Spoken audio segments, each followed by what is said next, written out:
Assalamualaikum warahmatullahi wabarakatuh. Halo semua, kembali lagi bersama saya, Cleela Novinsky.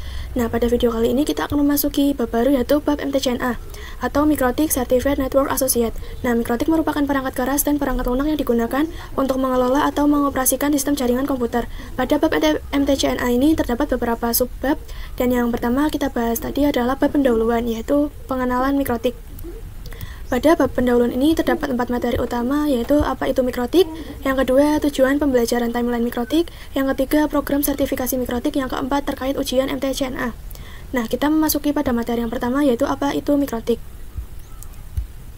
Seperti yang teman-teman sudah ketahui, MikroTik merupakan sebuah vendor perusahaan yang berfokus pada pembuatan alat jaringan seperti wireless access point, switch, dan router. Nah, pada MikroTik ini terdapat dua bentuk produk, yaitu software dan hardware. Nah, untuk software MikroTik berbentuk operating system atau OS yang biasa disebut dengan router OS. Contohnya seperti penggunaan pada VirtualBox dan VMware. Lalu untuk yang hardware MikroTik berbentuk perangkat keras atau yang biasa disebut dengan router board. Contohnya seperti rail switch dan router board 941. Nah, MikroTik sendiri berlokasi di Riga, Latvia, Eropa Utara. Nah, moto dari MikroTik adalah Routing the World, yang memiliki arti menghubungkan dunia. Nah, teman-teman juga bisa mengunjungi website resminya. Ini mikrotik.com.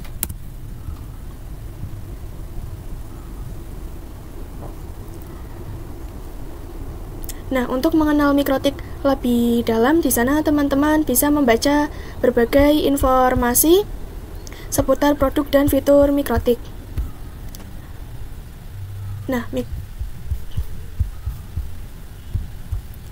MikroTik didirikan oleh John Trolley dan Ernest Raytins. Selain itu, pada tahun 1996, sudah cukup lama ya teman-teman. Nah, MikroTik juga memiliki perkumpulan bernama MikroTik User Meeting atau MUM. Nah, istilah ini seperti webinar atau konferensi bagi pengguna MikroTik dari berbagai negara. Tujuannya adalah untuk memperkenalkan MikroTik beserta fitur dan kegunaannya. Nah, teman-teman bisa mengakses informasinya di ini ya, mom.mikrotik.com. Nah, MUM ini berupa konferensi atau workshop yang berhubungan dengan MikroTik. Terakhir kali MUM diadakan di Indonesia adalah pada tahun 2021 di Jakarta. Di situs tersebut juga ada galeri dokumentasi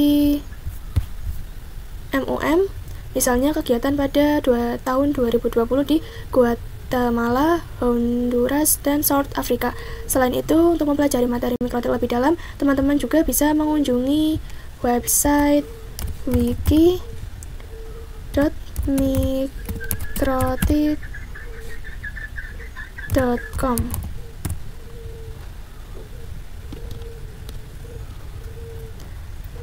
Nah, di sana teman-teman tersedia berbagai materi konfigurasi dan fitur-fitur MikroTik. Ada juga forum diskusi resmi di Indonesia, yaitu forum mikrotik.com.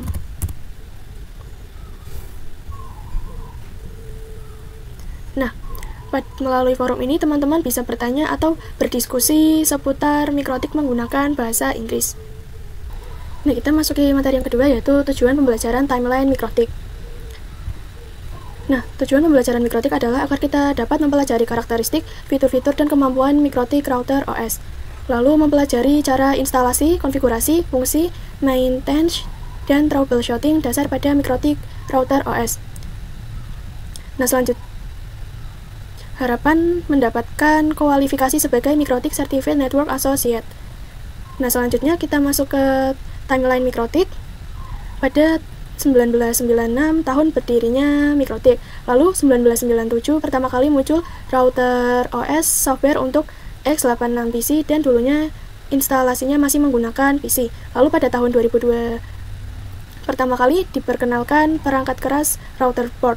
Lalu pada tahun 2006 MUM pertama kali diadakan di Prague, Czech Republic.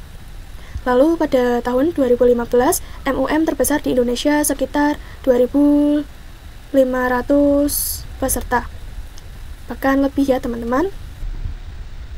Lalu kita ke materi yang ketiga, yaitu program sertifikasi mikrotik. Nah, sertifikasi mikrotik bersifat terstruktur dan berjenjang. Berikut beberapa poin pentingnya, yaitu yang pertama, bersifat berjenjang. Jika belum lulus MTCNA maka belum bisa mengikuti ujian level berikutnya. Lalu yang kedua, masa berlaku sertifikat adalah 3 tahun. Setelah itu bisa diperpanjang dengan ujian ulang. Lalu yang ketiga, jika sertifikat kadaluarsa, peserta masih bisa mengikuti sertifikasi level berikutnya. Artinya, MTCNA merupakan dasar utama untuk bisa mengikuti level-level sertifikasi selanjutnya. Nah, di sini kita bisa lihat secara singkat terkait Mikrotik Certificate Training Program yang diselenggarakan oleh vendor Mikrotik. Nah, ini terdapat struktur sertifikasi Mikrotik. Yang pertama ada MTCNA, Mikrotik Certificate Network Associate, dasar untuk semua level berikutnya. Lalu ada MTCRE, Mikrotik Certificate Routing Engineer, membahas static routing, dynamic routing, VPN, IP address, dan lainnya. Lalu ada MTCINE, Mikrotik Certificate Internetworking Engineer. Nah, ini membahas MPLS dan Multi Protocol Networking.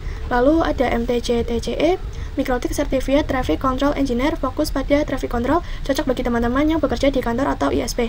Lalu ada FTCSWE, Mikrotik Certificate Switching Engineer, fokus pada switching seperti CRS, Cloud Router Switch, dan CSS, Cloud Smart Switch. Lalu ada MTCSE, Mikrotik Certificate Security Engineer. Nah, ini fokus pada keamanan jaringan. Lalu MTC IPv6E, Mikrotik Certificate IPv6 Engineer, fokus pada protokol IPv4 dan IPv6. Lalu ada MTCUME, MTCUME atau Mikrotik Certificate User Management Engineer. Nah, ini fokus pada manajemen pengguna seperti PPTP, hotspot, dan PPOE dengan jumlah user yang besar. Lalu ada MTCWE, Mikrotik Certificate Wireless Engineer, fokus pada wireless outdoor seperti point-to-point dan point-to-multipoint. Lalu ada MTCWE Enterprise Wireless, ini fokus pada wireless indoor, misalnya jaringan di bandara atau perkantoran. Nah, untuk melihat daftar lengkapnya, teman-teman bisa mengunjungi website mikrotik.com/training/upload. Nah, sertifikasi Mikrotik MTCNA ini menjadi modal utama sebelum mengambil program lanjutan. Dengan belajar secara bertahap, teman-teman bisa memahami jaringan dan konfigurasi Mikrotik secara lebih mendalam. Nah, ini kita ke yang materi terakhir, yaitu terkait ujian MTCNA. Nah, berikut adalah ketentuan ujian MTCNA. Untuk registrasi di website resmi Mikrotik, peserta harus melakukan pendaftaran terlebih dahulu di situs official Mikrotik sebelum mengikuti ujian. Nah, lalu yang kedua, online test terdiri dari 25 soal, durasi pengerjaan dalam kurun waktu 1 jam. Nah, lalu yang ketiga, tipe soal ada pilihan ganda, single, dan multiple choice, true atau false. Yang selanjutnya tidak ada soal praktik, atau lab, atau esai. Nah, yang keempat, soal bersifat acak atau random dan menggunakan bahasa Inggris. Jadi, kemampuan bahasa Inggris cukup penting. Lalu yang kelima, passing grade, lulus minimal 60%, lalu nilai 50-59%, dapat mengikuti ujian ulang, atau second chance, atau remedial. Nah, yang keenam yaitu syarat nilai minimal untuk Mikrotik, Academy, konsultan, dan trainer minimal 75%. Nah, untuk associate level, MTCNA, dan engineer level ini juga sama 75%. Nah, demikian pembahasan kita pada bab Mikrotik MTCNA kali ini ya teman-teman. Mohon maaf jika ada kesalahan atau penjelasan yang kurang dipahami. Semoga penjelasan ini membantu kalian memahami dasar-dasar Mikrotik dengan lebih baik. Wassalamualaikum warahmatullahi wabarakatuh.